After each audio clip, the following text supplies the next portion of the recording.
Hello दोस्तों, स्वागत है आप सभी का हमारे यूट्यूब चैनल में। तो आज हम देखेंगे डीएलएड बीटीसी तृतीय सेमेस्टर परीक्षा 2016 पेपर फर्स्ट शैक्षिक मूल्यांकन क्रियात्मक शोध एवं नवाचार। तो जो 2016 में बहुविकल्पी प्रश्न पूछा था, हम आज उस प्रश्न को पढ़ेंगे। 2016 से लेकर के 2024 तक के संपूर्ण बहुविकल्पी प्रश्न हम इसमें करने वाले हैं, तो आप लोग ध्यान से देखिएगा।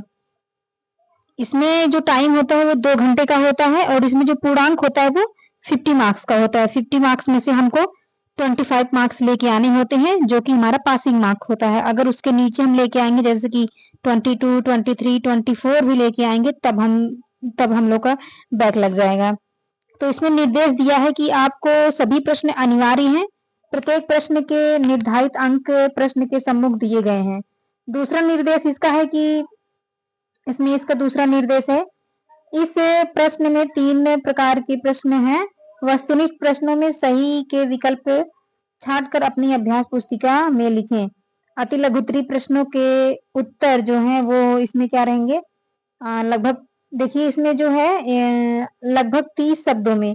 जो अति लघुत्तरी प्रश्न रहेगा वो आपको 30 शब्दों में लिखना है, और 30 शब्द का मतलब होता है 3 से 4 लाइन। और जो लघुत्तरी प्रश्न आपके रहेंगे, आपके जो लघुत्तरी प्रश्न रहेंगे वो आपको किस में लिखना है, वो आपको 50 शब्दों में लिखना है। किस में लिखना है? 50 शब्दों में लिखना है। और 50 शब्द का मतलब हो गया 6 से 7 लाइन। मतलब अति लघुत्तरी में आप 3 से 4 लाइन अगर उससे कम लिखेंगे तो आपको शायद नंबर काट लेंगे, और लघुत्तरी प्रश्न में आपको 6 से 7 लाइन लिखना होता है। अब इसमें हम देखते हैं वस्तुनिष्ठ प्रश्न। हमारा क्वेश्चन नंबर 1 है, मूल्यांकन वह प्रक्रिया है जिसके द्वारा शिक्षक एवं छात्र यह निर्णय करते हैं कि शिक्षण मूल्यों को प्राप्त किया जा रहा है या नहीं। यह परिभाषा है। इसमें बताना है कि ये जो परिभाषा है मूल्यांकन की, वो किसकी है या फिर किसने दी है। ऑप्शन ए ग्रीन की, ऑप्शन बी ली की, ऑप्शन सी क्रॉनबेक की, ऑप्शन डी क्विलिन तथा हन्ना की।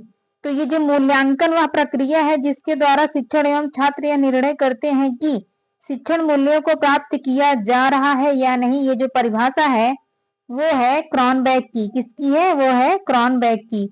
तो इसमें क्रॉनबेक सही हो जाएंगे। अब हम आगे चलते हैं। इसमें क्वेश्चन नंबर दूसरा है, मापन होता है। तो इसमें आप देखिए, इसमें करा है कि मापन होता है।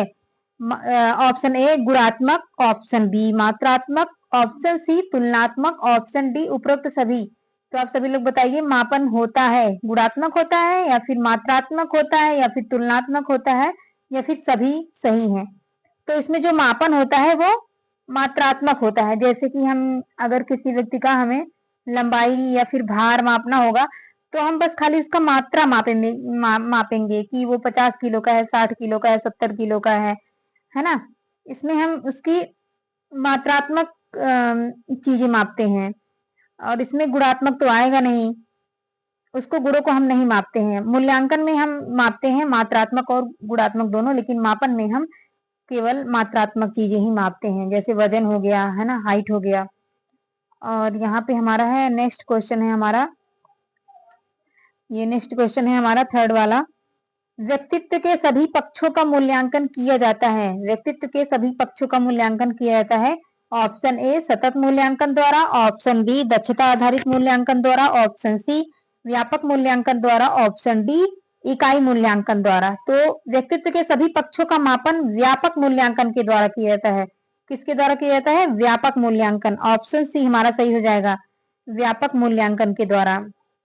और इसमें हमारा क्वेश्चन नंबर जो 4 है वो है, ज्ञान व बोध व अनुप्रयोग का संबंध मूल्यांकन के किस पक्ष से है।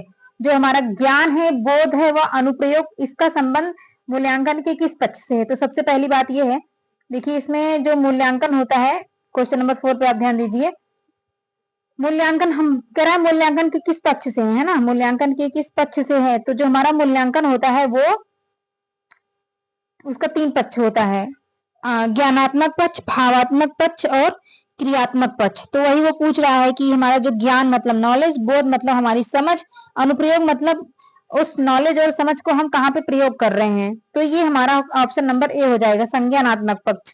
संज्ञानात्मक पक्ष का मतलब होता है हमारे जैसे मस्तिष्क से, है ना। तो समझते हैं मस्तिष्क से हैं, ज्ञान भी हमारा मस्तिष्क के द्वारा ही अर्जित होता है, तो इसमें हो जाएगा संज्ञानात्मक पक्ष।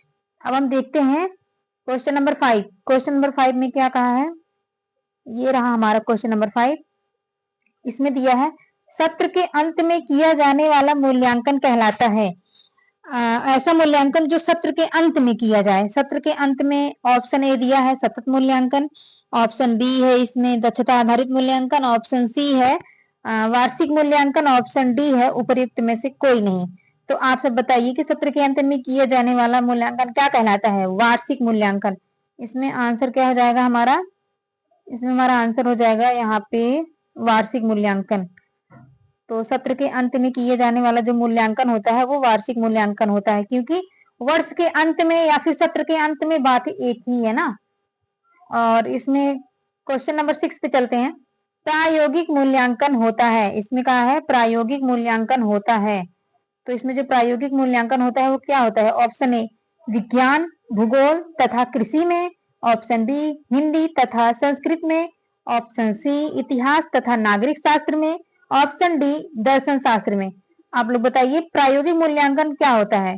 तो इसमें जो प्रायोगिक मतलब कि ऐसा मूल्यांकन जिसमें हम प्रयोग करते हैं। तो साइंस मतलब विज्ञान, भूगोल, कृषि के क्षेत्र में हम लोग प्रयोग या फिर प्रैक्टिकल करते हैं ना। तो ये ऑप्शन हमारा कौन सा सही हो जाएगा? हमारा जो ऑप्शन है वो सही हो जाएगा आपका, कहाँ गया ऑप्शन, एक सेकेंड, 6 था ना। तो ये हमारा ऑप्शन कौन सा सही हो जाएगा? हमारा ऑप्शन ए सही हो जाएगा। कौन सा हो जाएगा? हमारा ऑप्शन ए हो जाएगा, विज्ञान, विज्ञान भूगोल तथा कृषि में, है ना, विज्ञान भूगोल तथा कृषि में। अब इसके बाद आते हैं क्वेश्चन नंबर 7 पे। उत्तम परीक्षण की विशेषता नहीं है। उत्तम परीक्षण की विशेषता नहीं है। वैधता, ऑप्शन ए वैधता, ऑप्शन बी विश्वसनीयता, ऑप्शन सी वस्तुनिष्ठता, ऑप्शन डी कठोरता। तो उत्तम परीक्षण की विशेषता नहीं है ये हमें बताना है, और इसमें 4 ऑप्शन दिए हैं जिसमें से एक ऑप्शन सही होगा। तो वैधता, कोई भी परीक्षण हम करेंगे तो उसमें क्या होगा? वैधता होनी चाहिए, मतलब वैलिडिटी, विश्वसनीयता और वस्तुनिष्ठता, कठोरता, ये तीनों चीजें होंगी, है ना। हमारे इसमें तीनों चीजें होंगी, वैधता भी होगी, विश्वसनीयता भी होगी, वस्तुनिष्ठता भी होगी, लेकिन कठोरता नहीं होगी, है ना। कठोरता क्या होगी? कठोरता नहीं होगी। तो हमारा ऑप्शन कौन सा सही हो जाएगा? हमारा ऑप्शन सही हो जाएगा इसमें कठोरता, ऑप्शन डी, यही सही हो जाएगा, क्योंकि ये उत्तम परीक्षण की विशेषता नहीं है, तो इसलिए ये हमारा क्या हो जाएगा? सही हो जाएगा, ये हमारा सही हो जाएगा। अब हम अगला क्वेश्चन देखते हैं, क्वेश्चन नंबर 8। छात्रों के प्रारंभिक ज्ञान का मूल्यांकन किया जाता है। छात्रों के प्रारंभिक ज्ञान का मूल्यांकन किया जाता है। ऑप्शन ए दिया है आकलित मूल्यांकन में, रचनात्मक मूल्यांकन में, ऑप्शन सी मौखिक मूल्यांकन में, ऑप्शन डी दक्षता मूल्यांकन में। तो छात्रों के प्रारंभिक ज्ञान का मूल्यांकन हम उसके रचनात्मक मूल्यांकन में करते हैं। यहाँ ऑप्शन बी सही हो जाएगा। छात्रों के प्रारंभिक ज्ञान का मूल्यांकन किसमें करते हैं? रचनात्मक मूल्यांकन। अब हम चलते हैं क्वेश्चन नंबर 9 पे। छात्रों की रुचियों, संवेगों एवं मनोवृत्तियों से संबंधित मूल्यांकन का पक्ष कहलाता है। इसमें मूल्यांकन का पक्ष क्या कहलाता है?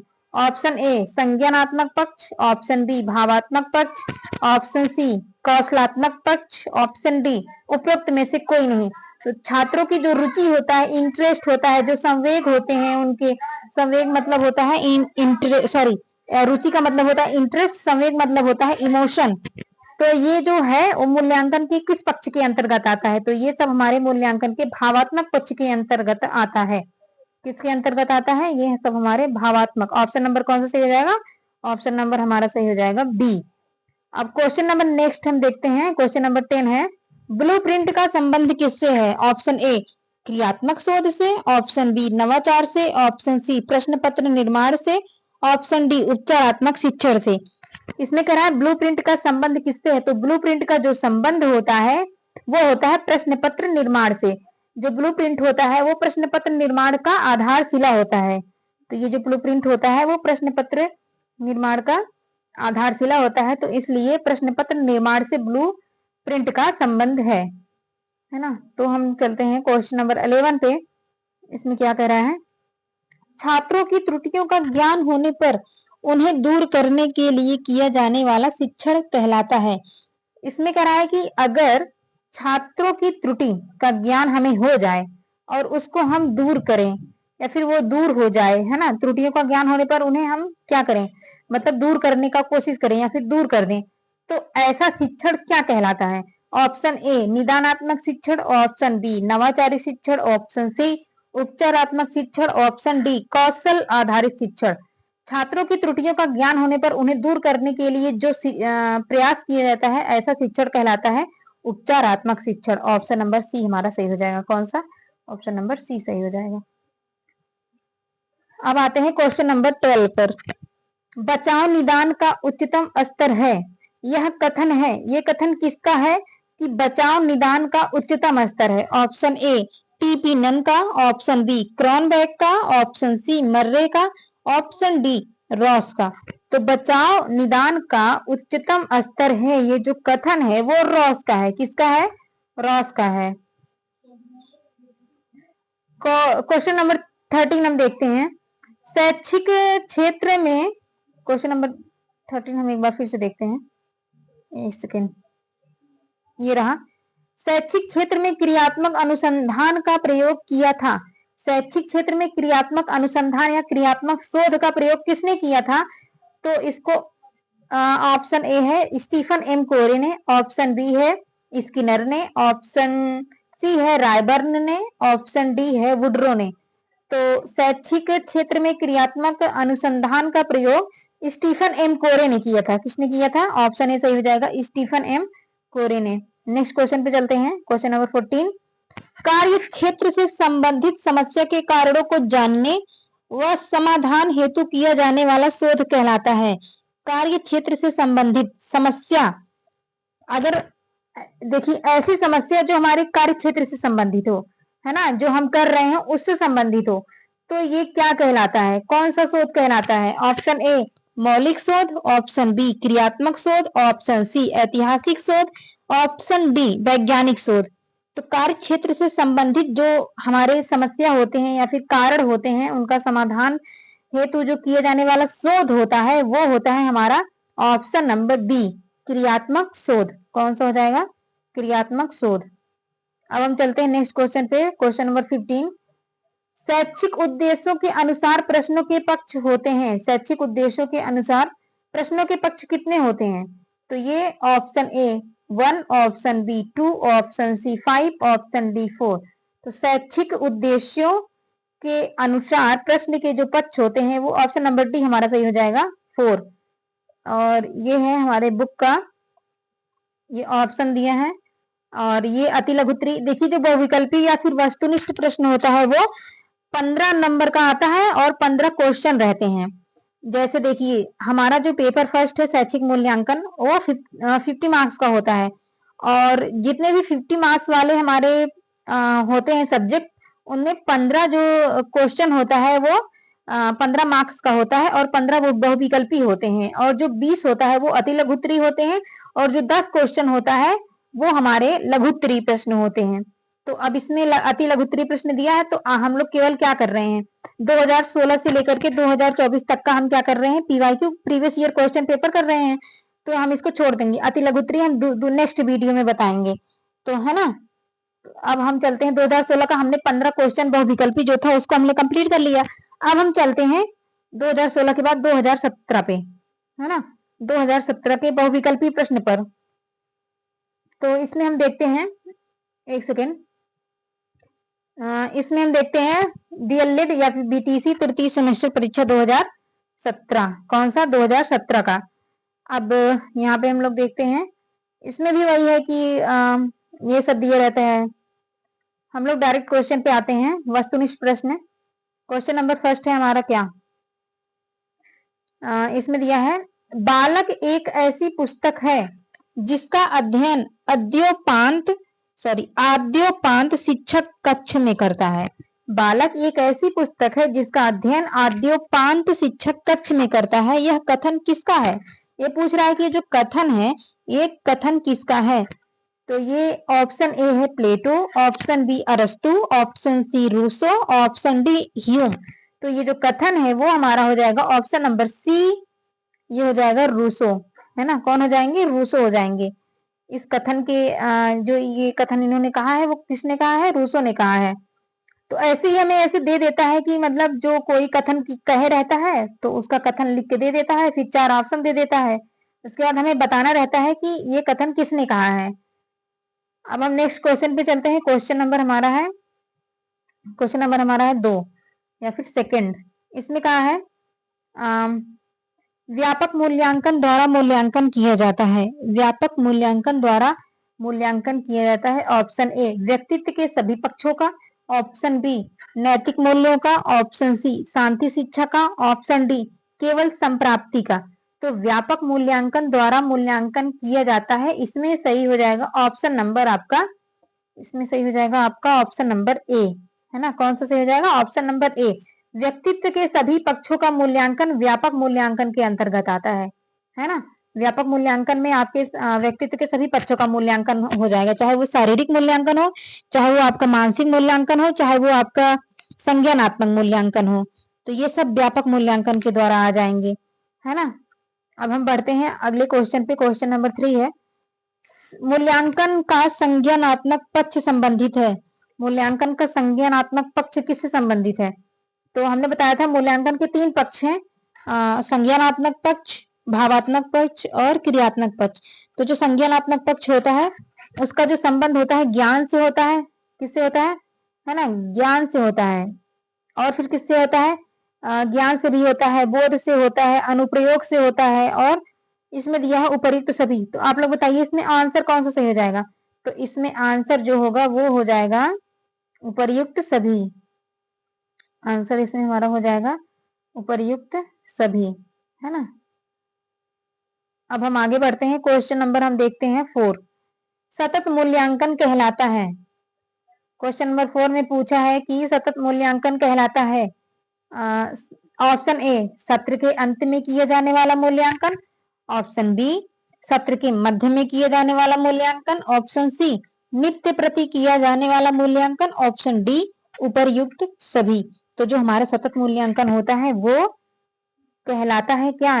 देखिए सत्र के अंत में तो वो कौन सा हो जाएगा?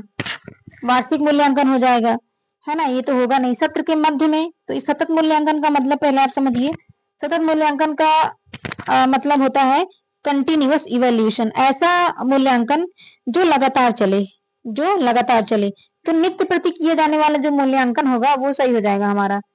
ऑप्शन नंबर कौन सा सही हो जाएगा? ऑप्शन नंबर सी सही हो जाएगा हमारा। नित्य प्रति किया जाने वाला मूल्यांकन ही क्या है? कंटिन्यूअस इवैल्यूएशन, सतत मूल्यांकन। Option number sorry question number 5 हम पढ़ते हैं। अब आगे बढ़ते हैं, हम अपने नेक्स्ट क्वेश्चन की तरफ बढ़ेंगे। क्वेश्चन नंबर 5 इसमें दिया है यह कथन है कि मूल्यांकन वह प्रक्रिया है जिसके द्वारा शिक्षक एवं छात्र यह निर्णय करते हैं कि शिक्षण लक्ष्यों को प्राप्त किया जा रहा है या नहीं। किसका है? इसका मतलब ये जो है ना, ये कथन किसका है? मूल्यांकन वह प्रक्रिया है जिसके द्वारा शिक्षक एवं छात्र यह निर्णय करते हैं कि शिक्षण लक्ष्यों को प्राप्त किया जा रहा है या नहीं। तो ये किसने कहा है? ऑप्शन देखिए, क्वेश्चन जो था 2016 में अभी हमने किया ना, तो अभी हमने किया 2016 में। देखिए रिपीट कर दिया ये क्वेश्चन। तो अगर आप 2016 से लेकर के 2024 तक के प्रीवियस ईयर क्वेश्चन बहुविकल्पी या अति लघुत्तरी, है ना, या अति लघुत्तरी या लघुत्तरी क्वेश्चन अगर आप कर लेते हैं 6-7 सालों का प्रीवियस ईयर, तो 90% वहीं से आता है, क्योंकि मैंने ऐसे खुद किया था, है ना। तो मेरा एक्सपीरियंस ये है कि 90% क्वेश्चन आपके प्रीवियस ईयर क्वेश्चन पेपर से ही आ जाते हैं, और बाकी के जो 10% है वो 2-4 क्वेश्चन नए रहते हैं और कोई फर्क नहीं रहता है इसमें। तो ये देखिए रिपीट कर दिया। अभी आगे देखेंगे बहुत सारा क्वेश्चन इसमें रिपीट किया है। तो हम देखेंगे ऑप्शन ए क्रॉनबैक का, ऑप्शन बी ली का, ऑप्शन सी ग्रीन का, ऑप्शन डी क्विलिन तथा हन्ना का। तो ये ऑप्शन आप लोग जानते ही हैं कि ऑप्शन ए क्रॉनबैक का, इन्होंने ही कहा था कि शिक्षण लक्ष्यों को प्राप्त किया जा रहा है या नहीं। अब हम अपना देखिए, ये भी क्वेश्चन आ गया ना, रिपीट कर दिया। ऑप्शन नंबर 6 इसमें देखिए, एक सेकेंड, इसमें देखिए क्वेश्चन नंबर 6, विज्ञान, भूगोल तथा कृषि विषय होते हैं। अब देखिए क्वेश्चन ये वही है, लेकिन पूछने का तरीका इसने बदल दिया। ऑप्शन ए सैद्धांतिक मूल्यांकन वाले, ऑप्शन बी सैद्धांतिक तथा प्रायोगिक मूल्यांकन वाले, ऑप्शन सी केवल मौखिक मूल्यांकन वाले, ऑप्शन डी उपरोक्त में से कोई नहीं। तो इसमें क्वेश्चन है इनका, विज्ञान, भूगोल तथा कृषि विषय होते हैं। हम सभी लोग जानते हैं विज्ञान, भूगोल तथा कृषि विषय जो होते हैं वो सैद्धांतिक होते हैं और प्रायोगिक मूल्यांकन वाले होते हैं। अभी हमने पीछे पढ़ा था कि ये प्रायोगिक मूल्यांकन वाले होते हैं, तो ऑप्शन भी हमारा करेक्ट हो जाएगा। ऑप्शन भी हमारा करेक्ट हो जाएगा। अब हम चलते हैं नेक्स्ट क्वेश्चन की तरफ। ये भी क्वेश्चन रिपीटेड है, 2016 में पूछा था, 2017 में वापस से पूछ लिया, और ये हमारा नेक्स्ट क्वेश्चन रहा, क्वेश्चन नंबर 7। इसमें कहा है उत्तम परीक्षण की विशेषता नहीं है। उत्तम परीक्षण की विशेषता नहीं है। ऑप्शन ए वैधता, ऑप्शन बी विश्वसनीयता, ऑप्शन सी वस्तुनिष्ठता, ऑप्शन डी उपर्युक्त सभी। उत्तम परीक्षण की विशेषता उसने कहा था नहीं है 2016 में, और 2017 के प्रीवियस ईयर में जो आया है कह रहा है कि है। तो वैधता हमने बताया था आपको कि जो हमारा उत्तम परीक्षण होता है उसकी विशेषता क्या होनी चाहिए। उत्तम परीक्षण की विशेषता होनी चाहिए कि वो वैलिड हो, है ना, वैलिडिटी होनी चाहिए, है ना, रिलायबिलिटी होनी चाहिए, विश्वसनीयता, वस्तुनिष्ठता का मतलब होता है ऑब्जेक्टिविटी होनी चाहिए। तो इसमें क्या हो जाएगा, उपर्युक्त सभी। इसमें कौन से सही हो जाएंगे, उपर्युक्त सभी।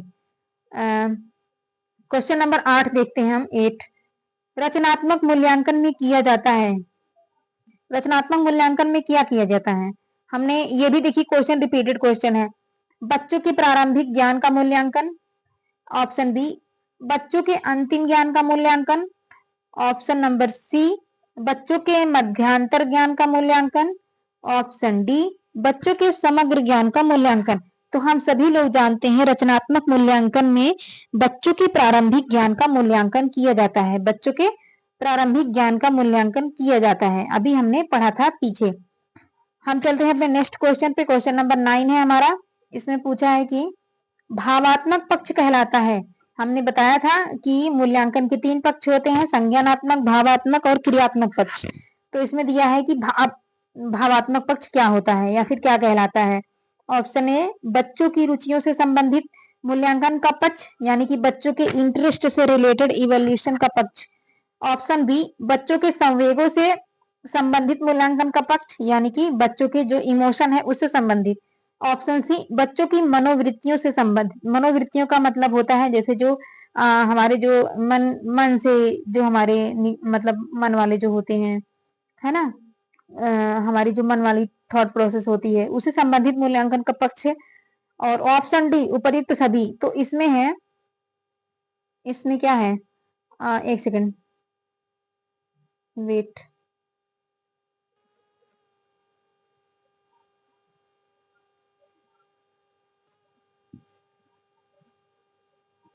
यस, तो हम कहा थे भावात्मक पक्ष कहलाता है।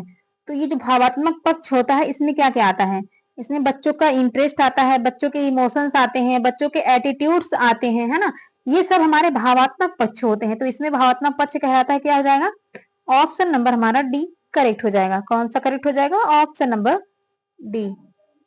ओके, अब हम बढ़ते हैं अपने नेक्स्ट क्वेश्चन पे। क्वेश्चन नंबर 10 है, ब्लूप्रिंट का संबंध है। इसमें कहा है ब्लूप्रिंट का संबंध है। ऑप्शन ए उपचारात्मक शिक्षण से, ऑप्शन बी नवाचार से, ऑप्शन सी प्रश्न पत्र निर्माण से, ऑप्शन डी क्रियात्मक शोध से, है ना। तो इसमें है ब्लूप्रिंट का संबंध हमने पढ़ा था अभी 2016 के वस्तुनिष्ठ प्रश्न में हमने देखा था कि प्रश्न पत्र निर्माण से ब्लूप्रिंट का संबंध होता है, यानी कि जो ब्लूप्रिंट होता है वो प्रश्न पत्र निर्माण की आधारशिला होती है ना। ऑप्शन नंबर सी हमारा करेक्ट हो जाएगा। चलते हैं अपने नेक्स्ट क्वेश्चन पे। क्वेश्चन नंबर हमारा है 11, उपचारात्मक शिक्षण संबंधित है। ऑप्शन ए बच्चों को गणित विषय के शिक्षण से, ऑप्शन बी बच्चों में पठन क्षमता विकास से, ऑप्शन सी बच्चों की त्रुटियों को दूर करने से, ऑप्शन डी बच्चों को अंग्रेजी विषय के शिक्षण से। इसमें कहा है उपचारात्मक शिक्षण। उपचारात्मक शिक्षण का मतलब होता है जिस प्रकार से एक चिकित्सक अपने मरीज को दवा दे करके ठीक करता है, उसी प्रकार से एक शिक्षक जो होता है वो अपने बच्चों के त्रुटि को या फिर पाठ्य वस्तु से संबंधित जो भी समस्या रहती है उसको वो दूर करता है या फिर उसको दूर करने का प्रयास करता है। तो इसमें ऑप्शन हमारा कौन सा सही हो जाएगा? ऑप्शन नंबर सी, बच्चों की त्रुटियों को दूर करने से, है ना। तो ये हो जाएगा हमारा उपचारात्मक शिक्षण। उपचारात्मक शिक्षण का मतलब होता है हम उपचार करते हैं बच्चों की समस्या का। क्वेश्चन नंबर हमारा है, अब हमारा नेक्स्ट क्वेश्चन है क्वेश्चन नंबर 12। रॉस का कथन क्या है? रॉस का कथन, अभी हमने पढ़ा था कि रॉस का कथन क्या है, इसमें फिर से रिपीट कर दिया। मैंने बोला है ना कि 90% क्वेश्चन आपके रिपीट होंगे। अगर आपने 2016 से लेकर के 2024 तक का क्वेश्चन कर लिया और फिर 4 से 6 साल का आपने प्रीवियस ईयर लगा लिया तो आपके 90% आने से कोई नहीं रोक सकता। और यही जो है खास बात है डीएलएड या बीटीसी में। अब हम देखते हैं क्वेश्चन नंबर हमारा 12 क्या कह रहा है। रॉस का कथन है, ऑप्शन ए बचाव निदान का निम्नतम स्तर है, ऑप्शन बी बचाव निदान का उच्चतम स्तर है, ऑप्शन सी बचाव निदान का मध्यम स्तर है, ऑप्शन डी उपयुक्त में से कोई नहीं। तो इसमें रॉस ने क्या कहा था? हम सभी पढ़े थे कि रॉस ने अभी क्या कहा था? बचाव निदान का क्या है? उच्चतम स्तर है। इसमें ऑप्शन बी हमारा करेक्ट हो जाएगा। बढ़ते हैं अपने नेक्स्ट क्वेश्चन की तरफ।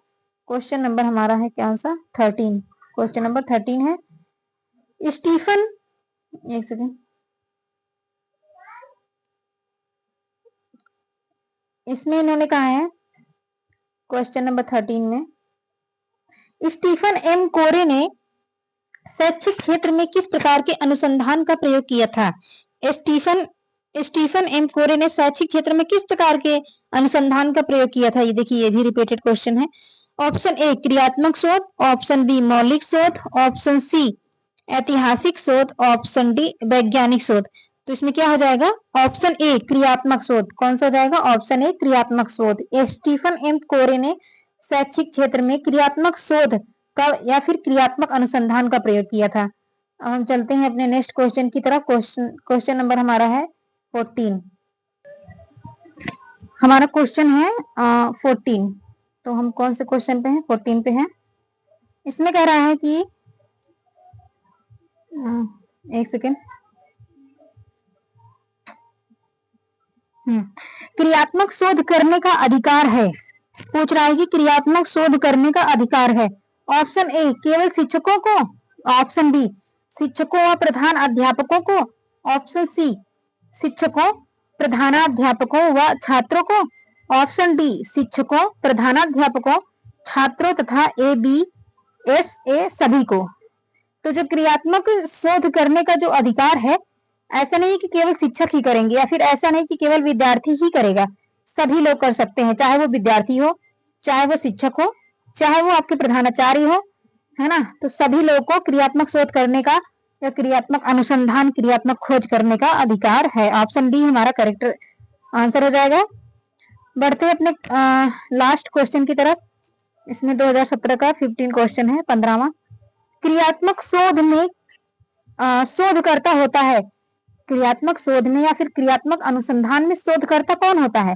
उत्पादक होता है या फिर उपभोक्ता होता है या फिर आपका उत्पादक एवं उपभोक्ता दोनों होते हैं, ना तो उत्पादक और ना ही उपभोक्ता। तो इसमें क्या हो जाएगा? ऑप्शन नंबर हमारा सी करेक्ट आंसर हो जाएगा।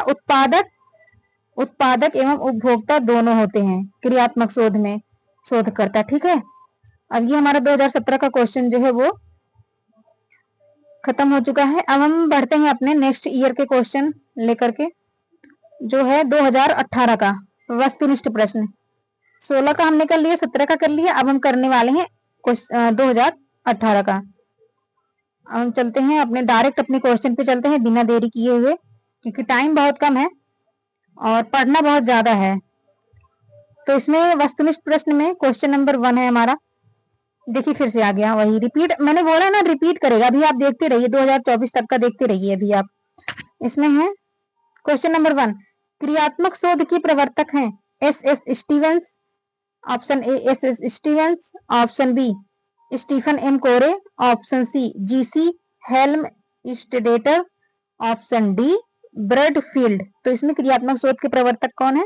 ऑप्शन बी हो जाएगा। हमने भी पढ़ा है, 2016 में भी ये पूछा है, 2017 में भी पूछा है, 2018 में भी पूछ लिया। स्टीफन एम कोरे, है ना। कौन है? स्टीफन एम कोरे। अब हम देखते हैं अपना सेकंड क्वेश्चन। सेकंड क्वेश्चन हमारा क्या कह रहा है, सतत एवं व्यापक मूल्यांकन का आरंभ हुआ। सतत एवं व्यापक मूल्यांकन का आरंभ हुआ। Option A 2009, option B 2008, option C 2010, option D 2011। तो सतत एवं व्यापक मूल्यांकन का जो आरंभ हुआ था वो हमारे हुआ था ऑप्शन ए 2009 में। ये फैक्ट है, फैक्ट आपको याद करने पड़ेंगे। अब हम चलते हैं अपने नेक्स्ट क्वेश्चन पे, क्वेश्चन नंबर 3। क्वेश्चन नंबर 3 हमारा क्या कह रहा है कि रीता ने भाषा में 60 अंक प्राप्त किया है। रीता ने भाषा में 60 अंक प्राप्त किया है। 60 अंक का प्राप्त करना है। ये जो रीता ने भाषा में 60 अंक प्राप्त किया है, वो जो 60 अंक है वो क्या है? ऑप्शन ए मापन है, ऑप्शन बी मूल्यांकन है, ऑप्शन सी परीक्षण है, ऑप्शन डी उपलब्धि है। तो रीता ने भाषा में 60 अंक प्राप्त किए और ये जो 60 है वो हम जानते हैं कि ये हमारा क्या है, मापन है। क्योंकि मापन में हम जैसे कि हो गया हमारा लंबाई और हमारा भार, कोई 60 केजी कोई 80 केजी है ना, तो ये सब हमारे मापन में आते हैं। और ये मात्रात्मक मापन हमारा कैसा होता है, मात्रात्मक होता है।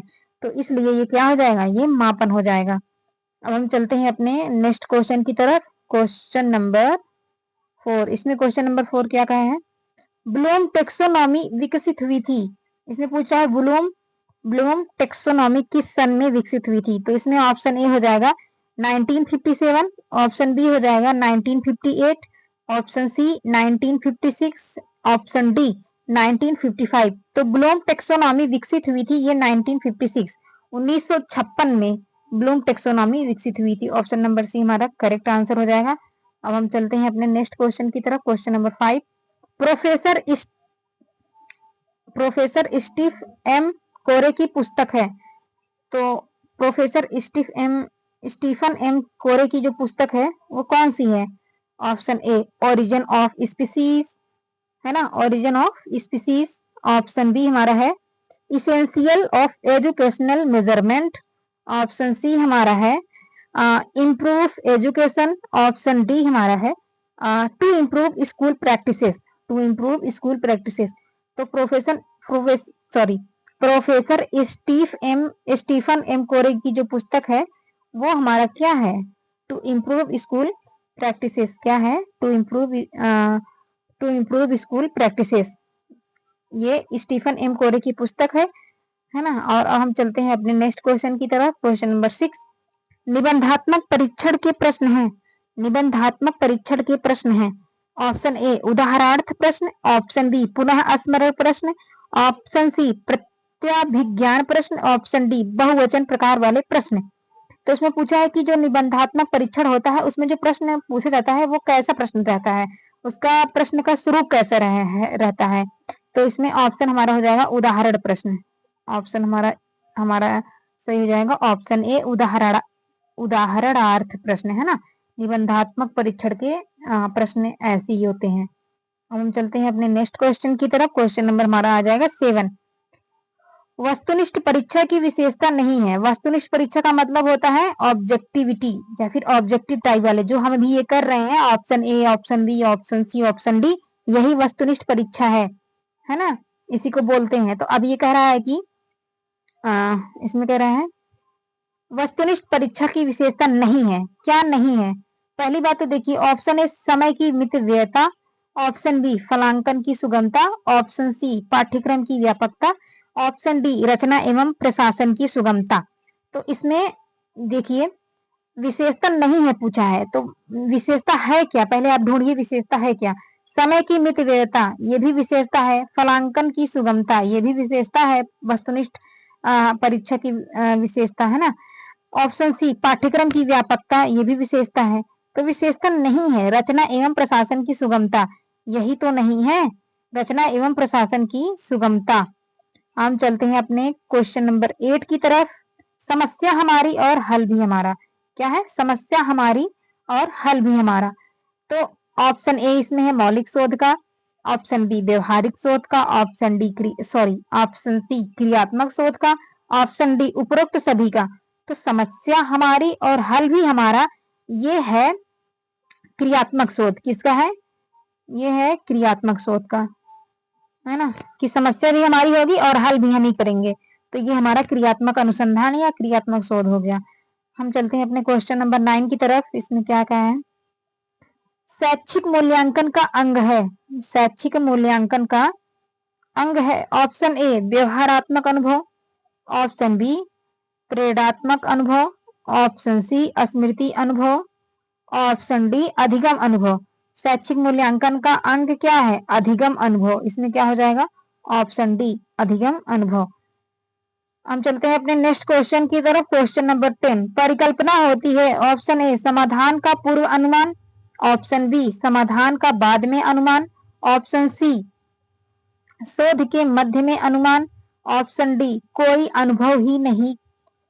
अनुभव किया ही नहीं जाता। क्या है, कोई अनुभव किया ही नहीं जाता। तो परिकल्पना होती है क्या, समाधान का पूर्व अनुमान, यही सही हो जाएगा। समाधान का, जैसे आपके पास कोई समस्या है या फिर किसी बालक या छात्र के पास कोई समस्या है, तो वो जो हमें समस्या देगा तो हम डायरेक्ट उसका सॉल्यूशन नहीं करेंगे, डायरेक्ट उसका उपचार निदान नहीं करेंगे। हम उसके उस प्रश्न के अनुसार हम अपनी क्या करेंगे, परिकल्पना करेंगे, है ना, थॉट प्रोसेसिंग करेंगे। तो यही हो जाएगा, समाधान के पहले का अनुमान हम लगाते हैं, कि समस्या समाधान के पहले का अनुमान लगाते हैं, वही परिकल्पना होती है। इसीलिए हमारा ऑप्शन ए सही हो जाएगा। अब हम चलते हैं अपने नेक्स्ट क्वेश्चन की तरफ। क्वेश्चन नंबर 11 है इसमें। इसमें कहा है क्वेश्चन नंबर 11, एक सेकेंड। इसमें इन्होंने कहा है मापन का सामान्य सिद्धांत संबंधित है। मापन का सामान्य सिद्धांत किससे संबंधित है, गणित से, ऑप्शन ए गणित से, ऑप्शन बी विज्ञान से, ऑप्शन सी भूगोल से, ऑप्शन डी अर्थशास्त्र से। तो मापन का सामान्य सिद्धांत हम लोग जानते हैं, जैसे कि 60 अंक रीता ने प्राप्त किए, ये 60 अंक प्राप्त करना गणित से हो गया। वो 50 केजी का है ना, कोई बालक 50 केजी का है या फिर 30 केजी का है, तो ये सब क्या है, ये सब गणित से है। तो मापन का सामान्य सिद्धांत गणित से होता है, ये सभी लोग जानते हैं, इसको आसानी से सब लोग कर लेंगे, इसमें कोई इशू नहीं है। अब हम चलते हैं अपने नेक्स्ट क्वेश्चन की तरफ। क्वेश्चन नंबर 12 क्या कह रहा है, देखिए, मापन किन्हीं निश्चित स्वीकृत नियमों के अनुसार वस्तुओं को अंक प्रदान करने की प्रक्रिया है। यह कथन है, आपको बताना है कि यह कथन किसका है कि मापन किन्हीं निश्चित स्वीकृत नियमों के अनुसार वस्तुओं को अंक प्रदान करने की प्रक्रिया है। इन्होंने मापन का परिभाषा अपने अकॉर्डिंग दिया है और बोले हैं कि किन्हीं निश्चित स्वीकृत नियमों के अनुसार वस्तुओं को अंक प्रदान करना, ये बोले हैं। तो ये है ऑप्शन नंबर बी हमारा है, ये ऑप्शन नंबर बी करेक्ट हो जाएगा। एक सेकेंड, ऑप्शन नंबर ए इसमें क्या कहा है, Helmstadter, option B N S Stevens, option C Bertrand Russell, option D won't.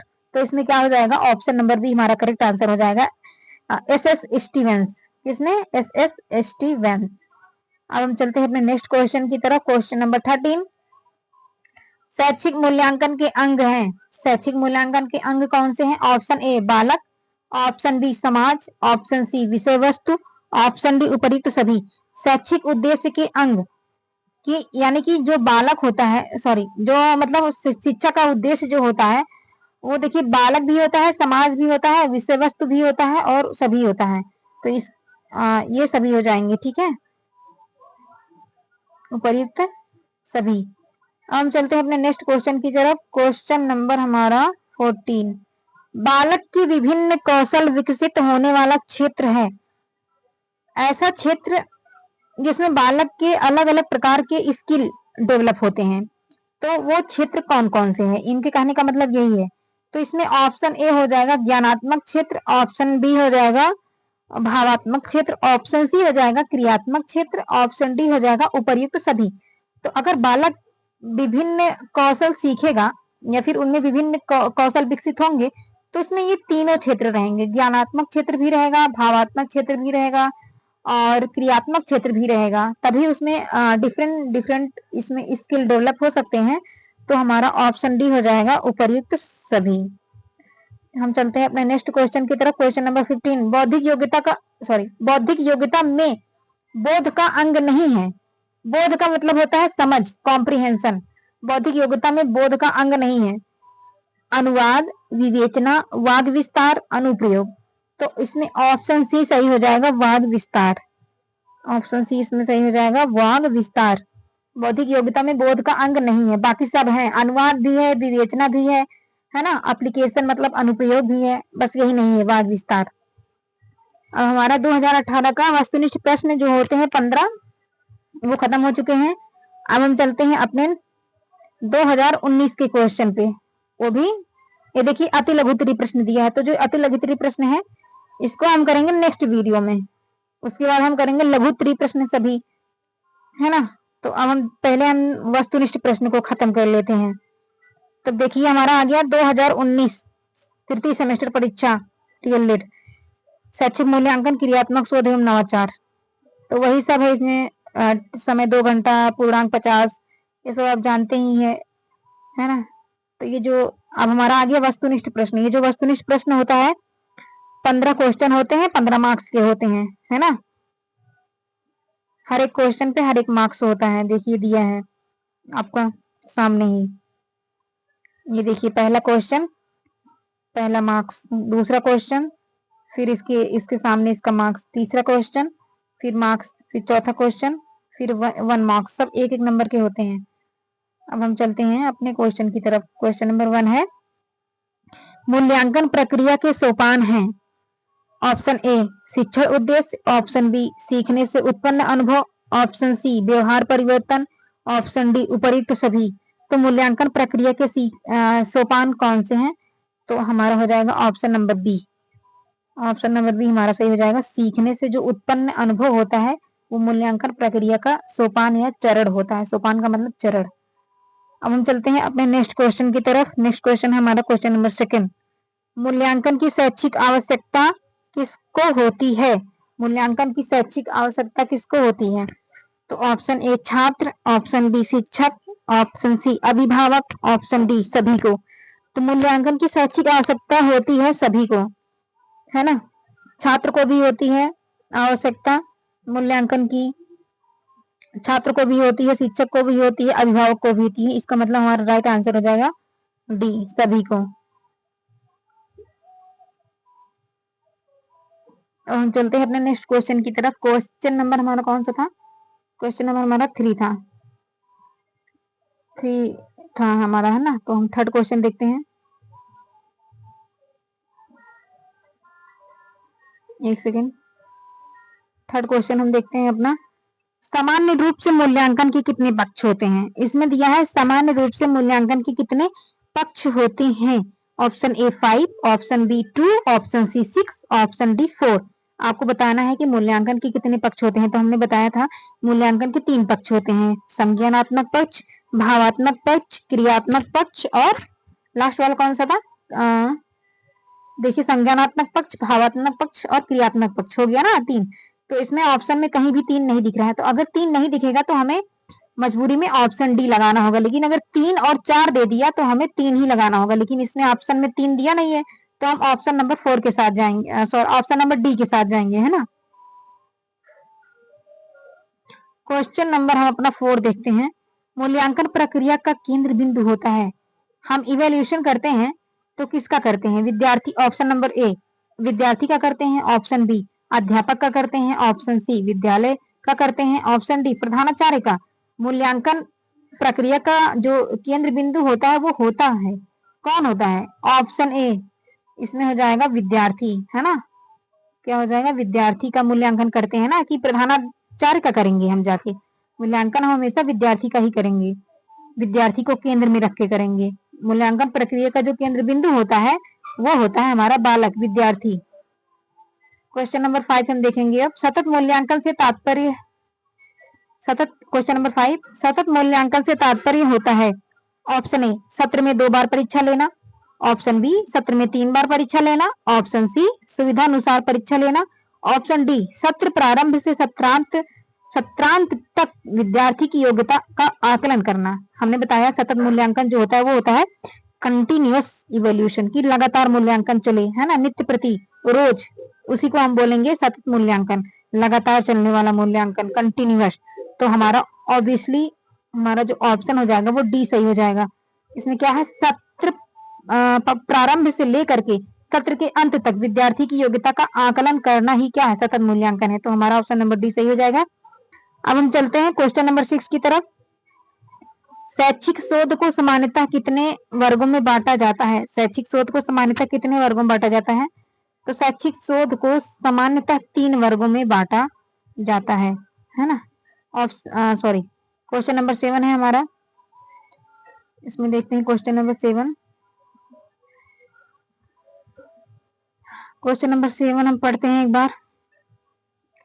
शिक्षण अधिगम प्रक्रिया में नवाचार है। शिक्षण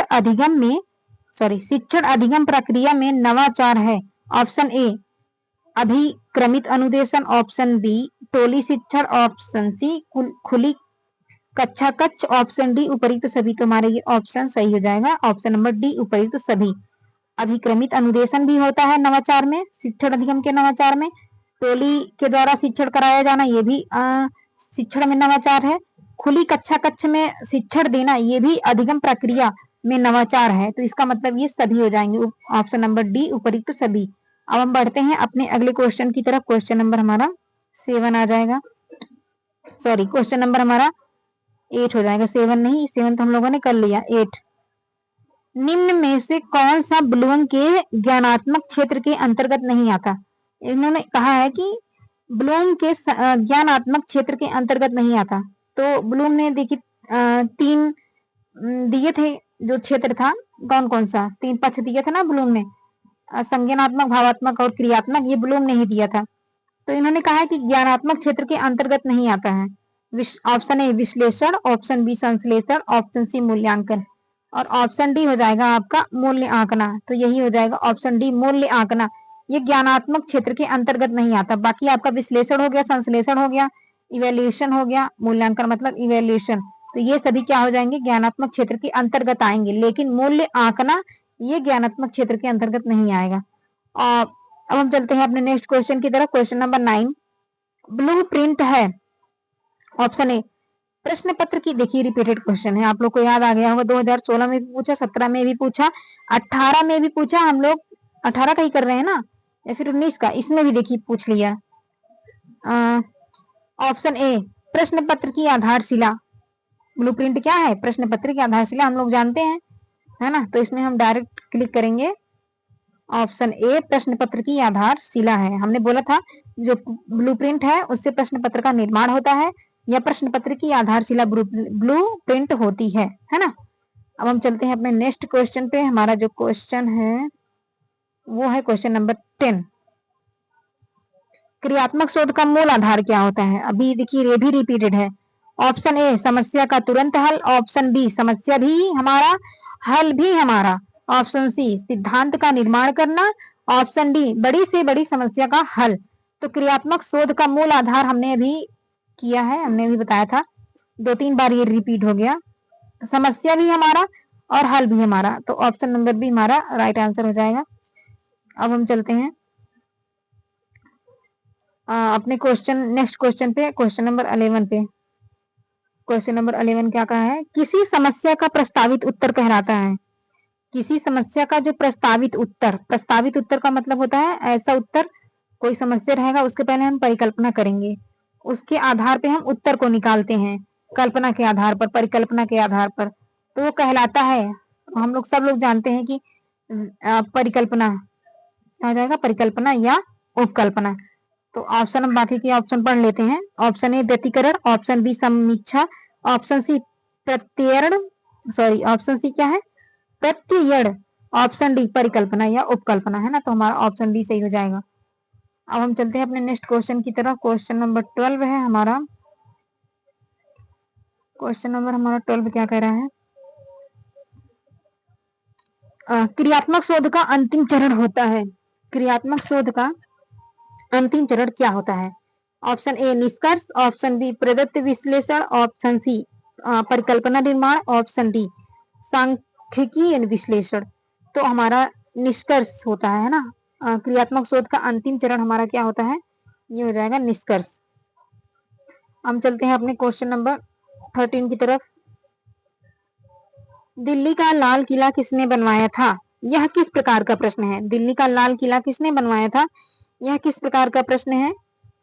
तो ऑप्शन ए स्मृति संबंधी, ऑप्शन बी विचारोत्तेजन, ऑप्शन सी तर्क संबंधी, ऑप्शन डी विकासात्मक।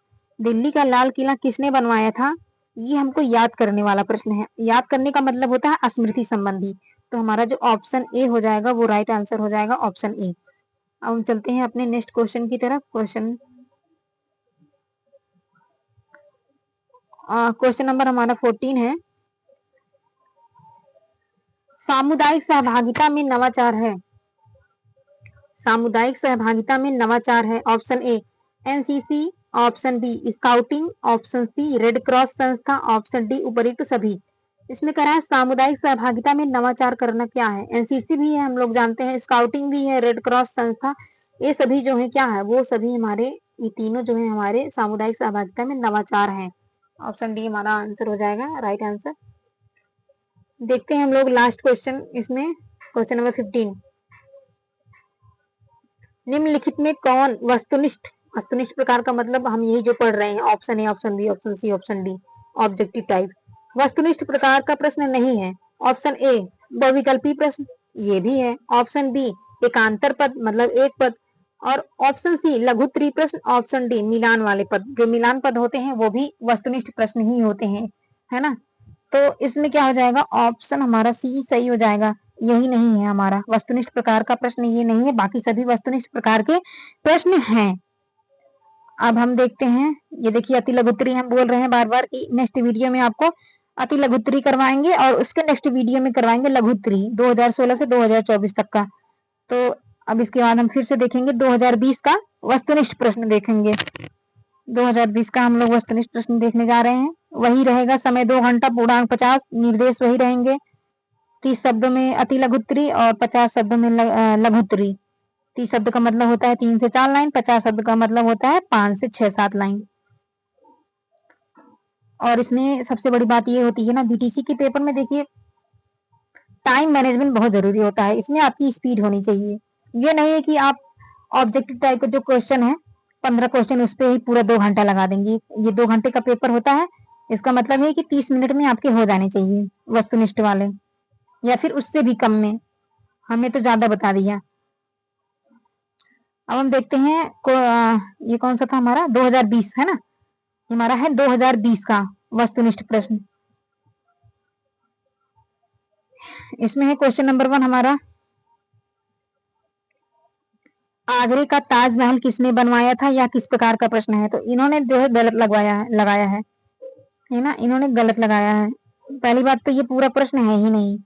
आगरे का ताजमहल किसने बनवाया था, ये पूरा प्रश्न है ही नहीं।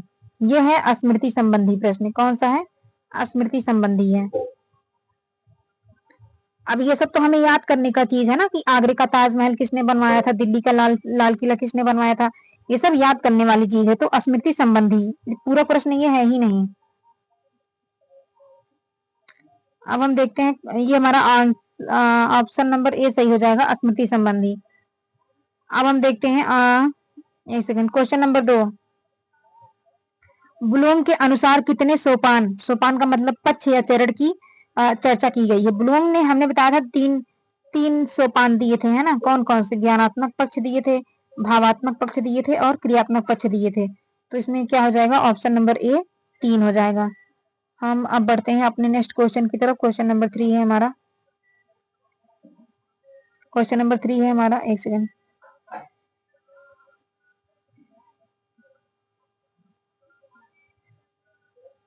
वेट, हम लोग थे क्वेश्चन नंबर 3 पे, सॉरी क्वेश्चन नंबर कौन से पे थे हम लोग, एक सेकेंड, क्वेश्चन नंबर हम लोग थे सेकंड पे। तो इसमें सेकंड क्वेश्चन कहा है, ब्लूम के अनुसार कितने सोपान या पक्ष की चर्चा की गई है। तो हमने बताया था 3 पक्ष की चर्चा की गई है। तो ये ऑप्शन नंबर ए हमारा सही हो जाएगा।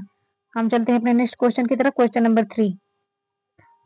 क्वेश्चन 3 क्या कह रहा है, निम्नलिखित में कौन सा वस्तुनिष्ठ प्रकार का प्रश्न है।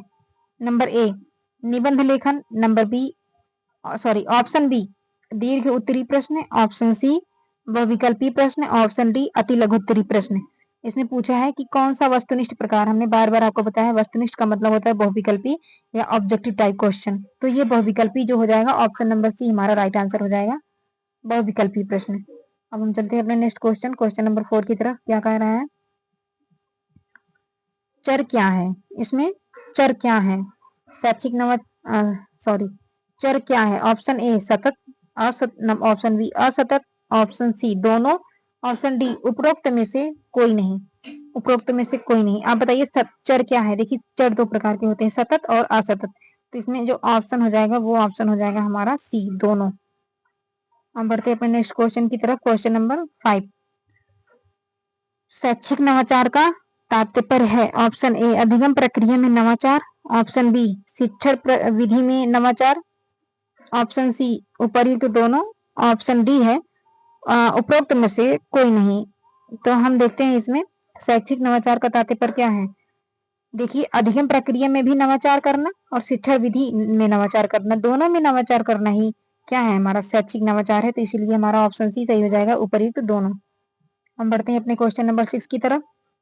मूल्यांकन के अंतर्गत आता है, तो मूल्यांकन के अंतर्गत आता है ऑप्शन ए शिक्षक का मूल्यांकन, ऑप्शन बी संस्थागत मूल्यांकन, ऑप्शन सी शिक्षार्थी का मूल्यांकन, ऑप्शन डी उपरोक्त सभी। तो मूल्यांकन के अंतर्गत सभी सबका मूल्यांकन आ जाएगा इसमें, ऑप्शन नंबर इसमें हो जाएगा डी करेक्ट हो जाएगा, इसमें ऑप्शन डी हमारा करेक्ट हो जाएगा, सही हो जाएगा इसमें।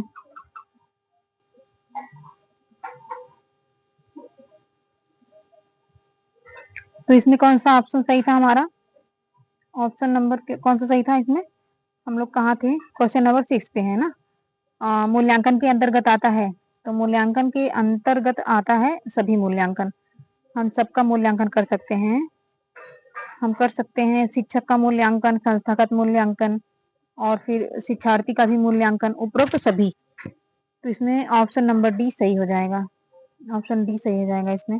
हम चलते हैं अपने नेक्स्ट क्वेश्चन की तरफ, क्वेश्चन नंबर 7।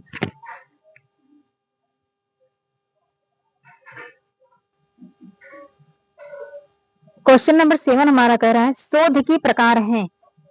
क्वेश्चन नंबर हमारा जो 7 है वो कह रहा है कि शोध के प्रकार हैं, शोध के प्रकार हैं। Option A 3, option B 5, option C 6, option D 8। शैक्षिक शोध के प्रकार क्या है, तो शैक्षिक शोध के हमारे कितने प्रकार होते हैं, 6 प्रकार होते हैं शैक्षिक शोध के, आप इसको रट लेना, ये जरूर से जरूर आएगा। और पिछली वीडियो सॉरी ये प्रीवियस ईयर मतलब 2016, 17, 18, 19, 20 एक दो बार ये रिपीट किया है, फिर से देखिए रिपीट कर दिया। तो ये ऑप्शन क्या रहेगा, शैक्षिक शोध के 6 प्रकार हैं। देखिए आप लोग को कंफ्यूजन हो जाएगा ना, अभी पूछता है कि शैक्षिक शोध के प्रकार कितने हैं, मूल्यांकन के पक्ष कितने हैं और ब्लूम ने कितने पक्ष दिए थे, ये सब में आप कंफ्यूज हो जाओगे, तो आप थोड़ा ध्यान से इसको समझ के पढ़िएगा। हम चलते हैं क्वेश्चन नंबर 8 की तरफ। क्वेश्चन नंबर 8 हमारा कह रहा है, क्वेश्चन नंबर 8 हमारा कह रहा है परीक्षण के गुणों में निम्न में कौन नहीं है, परीक्षण के गुणों में निम्न में कौन नहीं है। नंबर ऑप्शन ए वैधता, ऑप्शन बी विश्वसनीयता, ऑप्शन सी जागरूकता, ऑप्शन डी ए व बी दोनों। तो परीक्षण के गुणों में निम्न में कौन नहीं है, पहली बात तो वैलिडिटी वैधता होती है, ऑप्शन बी विश्वसनीयता भी होती है, ऑप्शन सी जागरूकता, जागरूकता का नाम तो हमने नहीं सुना था है ना, तो यही सही हो जाएगा, ऑप्शन ए व बी दोनों। ये कौन नहीं है, ये दोनों तो है ना, और ऑप्शन सी इसमें दिया जागरूकता, तो यही नहीं है। अब हम चलते हैं क्वेश्चन नंबर 9 की तरफ। व्यापक मूल्यांकन का आशय होता है, व्यापक मूल्यांकन का आशय क्या होता है, ऑप्शन ए व्यक्तित्व के सभी पक्षों के मूल्यांकन से, ऑप्शन बी नैतिक पक्ष के मूल्यांकन से, ऑप्शन सी सामाजिक पक्ष के मूल्यांकन से, ऑप्शन डी बौद्धिक मूल्यांकन से। तो व्यापक मूल्यांकन का आशय होता है कि व्यक्तित्व के सभी पक्षों का मूल्यांकन, है ना, व्यक्तित्व के सभी पक्षों का मूल्यांकन का मतलब होता है उसका जैसे कि शारीरिक मूल्यांकन हो गया है ना, मानसिक मूल्यांकन हो गया, या फिर आप कह सकते हैं संज्ञानात्मक मूल्यांकन, भावात्मक मूल्यांकन, क्रियात्मक मूल्यांकन। तो इससे क्या, इसी को हम कहते हैं व्यापक मूल्यांकन, व्यक्तित्व के सभी पक्षों का मूल्यांकन हो जाए वही व्यापक मूल्यांकन का आशय होता है। तो इसमें ऑप्शन नंबर ए हमारा सही हो जाएगा, है ना। अब हम चलते हैं अपने नेक्स्ट क्वेश्चन नंबर 10 के 10 को देखते हैं हम लोग क्या कह रहा है। क्वेश्चन नंबर 10, क्वेश्चन नंबर 10 कह रहा है संचयी आलेख पत्र के प्रकार हैं। संचयी आलेख पत्र के प्रकार हैं। ऑप्शन ए पैकेट या परत, ऑप्शन बी एक पत्र लेख, ऑप्शन सी संकलित परत, ऑप्शन डी ये सभी। तो इसमें देखिए संचयी आलेख पत्र के जो प्रकार हैं वो सभी होते हैं, चाहे वो पैकेट या परत हो, चाहे वो एक पत्र लेख हो, चाहे वो संकलित परत हो। तो इसमें हमारा ऑप्शन डी सही हो जाएगा। क्या हो जाएगा इसमें? ऑप्शन डी सही हो जाएगा। संचयी आलेख पत्र के ये सभी प्रकार हैं। अब हम चलते हैं अपने नेक्स्ट क्वेश्चन की तरफ। क्वेश्चन नंबर कौन सा है? एक सेकेंड, हमारा क्वेश्चन है 11। 11 में क्या कह रहा है? निम्नलिखित में से कौन सी क्रिया पाठ्य सहगामी क्रिया से संबंधित नहीं है? निम्नलिखित में से कौन सी क्रिया पाठ्य सहगामी, इसमें है पाठ्य सहगामी क्रिया, है ना, पाठ्य सहगामी क्रिया से संबंधित नहीं है। ऑप्शन ए कृषि कार्य, ऑप्शन बी भ्रमण, ऑप्शन सी विज्ञान क्लब, ऑप्शन डी पर्यटन। तो इसमें हमारा जो ऑप्शन हो जाएगा वो ऑप्शन हमारा लास्ट वाला हो जाएगा डी पर्यटन। ये पाठ्य सहगामी क्रिया से संबंधित नहीं है ना। और अब हम चलते हैं अपने नेक्स्ट क्वेश्चन की तरफ। क्वेश्चन नंबर 12, क्रियात्मक शोध का संपादन कितने चरणों में होता है? क्रियात्मक शोध का संपादन देखिए फिर से पूछ दिया। क्रियात्मक शोध का संपादन कितने चरणों में होता है? चाहे वो क्रियात्मक शोध कहे, चाहे वो क्रियात्मक अनुसंधान कहे, तो आपको लिखना हो, आपको ये दोनों एक ही होता है। तो ये हो जाएगा option A 4, option B 9, option C 6, option D 8। तो इसमें हो जाएगा क्रियात्मक शोध का संपादन 6 चरणों में होता है। एक सेकेंड, 6 चरणों में होता है। ठीक, अब हम चलते हैं अपने नेक्स्ट क्वेश्चन की तरफ। क्वेश्चन नंबर हमारा है 13 हमारा क्वेश्चन है। तो वो क्या कह रहा है? 13 नंबर का क्वेश्चन हमारा कह रहा है कि अनुसंधान के कार्य हैं। ऑप्शन ए सिद्धांत का निर्माण करना, ऑप्शन बी सिद्धांतों का अनुप्रयोग करना, ऑप्शन सी नवाचार करना, ऑप्शन डी उपरोक्त सभी। तो अनुसंधान के कार्य क्या है? सिद्धांत का निर्माण करना, सिद्धांतों का अनुप्रयोग भी करना और नवाचार करना। ये सभी क्या हो जाएंगे? अनुसंधान का मतलब होता है रिसर्च। ये सभी क्या हो जाएंगे? सभी इसके कार्य हो जाएंगे। वो सिद्धांत का निर्माण भी करेगा। देखिए रिसर्च में होता क्या है, हम सिद्धांत का निर्माण भी करते हैं, उसके निर्माण करने के बाद उसका हम अनुप्रयोग भी करते हैं, उसके बाद हम शैक्षिक क्षेत्र में क्या करते हैं? उसका नवाचार भी करते हैं। तो इसीलिए ये हो जाएगा ऑप्शन नंबर डी उपरोक्त सभी। अब हम देखते हैं हमारा नेक्स्ट क्वेश्चन नंबर हमारा हो जाएगा, एक सेकंड, क्वेश्चन नंबर हमारा 14 हो जाएगा। क्रियात्मक शोध का मूल आधार होता है। तो हम सभी जानते हैं जो क्रियात्मक शोध का मूल आधार होता है वो होता है समस्या हमारी और हल भी हमारा। समस्या हमारी और हल भी हमारा। तो ये भी देखिए रिपीटेड क्वेश्चन है, आ गया ना। और फिर भी हम पढ़ लेते हैं इसका ऑप्शन ए समस्या का हल, ऑप्शन बी समस्या का तार्किक हल, ऑप्शन सी समस्या का गहन विश्लेषण, ऑप्शन डी समस्या हमारी और हल भी हमारा। यही ऑप्शन सही हो जाएगा। अब हम चलते हैं लास्ट क्वेश्चन की तरफ। क्वेश्चन नंबर 15, निम्नलिखित में से किसके द्वारा यह पता चलता है कि बच्चे ने अभी तक कितना ज्ञान व कौशल अर्जित किया है? किसके द्वारा हम ये पता करते हैं कि बच्चे ने अभी तक कितना ज्ञान व कौशल को अर्जित किया है? ऑप्शन ए नियंत्रक के द्वारा, ऑप्शन बी संकेतक के द्वारा, ऑप्शन सी मापक के द्वारा, ऑप्शन डी आंद्रक के द्वारा। तो ये देखिए ऑप्शन हमारा कौन सा सही हो जाएगा? ऑप्शन नंबर हमारा सी सही हो जाएगा, मापक के द्वारा। मापक के द्वारा हम पता करते हैं कि बच्चे ने कितना ज्ञान अर्जित किया है ना। तो ये हमारा रहा 2020 का क्वेश्चन। 2016 से 2020 तक का हमने कर लिया है। अब हम नेक्स्ट वीडियो में करेंगे 2021 से लेकर के 2024 तक के प्रीवियस ईयर बहुविकल्पी प्रश्न या फिर वस्तुनिष्ठ प्रश्न या फिर आप उसको कह सकते हैं ऑब्जेक्टिव टाइप क्वेश्चन। तो इसमें देखिए 15 क्वेश्चन रहते हैं। 15 क्वेश्चन रहने के बाद आपको टाइम का बहुत ज्यादा ध्यान देना पड़ता है। समय आपको 2 घंटा ही मिलेगा। लघु उत्तरी में आपको 3 से 4 लाइन लिखने होंगे जिसमें 20 क्वेश्चन रहेंगे और उसके बाद आपको अति लघु में आपको 20 क्वेश्चन रहेंगे, 3 से 4 लाइन लिखने पड़ेंगे। और लघु उत्तरी में आपको 5 से 6 लाइन लिखने पड़ेंगे। और जो लघु उत्तरी का क्वेश्चन होता है वो 10 क्वेश्चन होता है। टोटल मिला के आपके 40 क्वेश्चन होते हैं, है ना। तो इसमें पूर्णांक आपका 50 होता है। आपको ध्यान रखना है कि अगर आप जितने ज्यादा मार्क्स वस्तुनिष्ठ या फिर ऑब्जेक्टिव टाइप वाले क्वेश्चन में करेंगे उतना ही ज्यादा आपके लिए बेनिफिट रहेगा, क्योंकि इसी से हमारा मेरिट बनता है। अगर हमारे वस्तुनिष्ठ प्रश्न ही गलत हो जाएंगे तो हमारा मेरिट नहीं बन पाता है। इसीलिए हमें ज्यादा फोकस करना होता है ऑब्जेक्टिव टाइप वाले क्वेश्चन पे और अति लघु उत्तरीय वाले क्वेश्चन पे। तो नेक्स्ट वीडियो में हम देखेंगे 2021 से लेकर के 2024 तक के वस्तुनिष्ठ प्रश्न, है ना।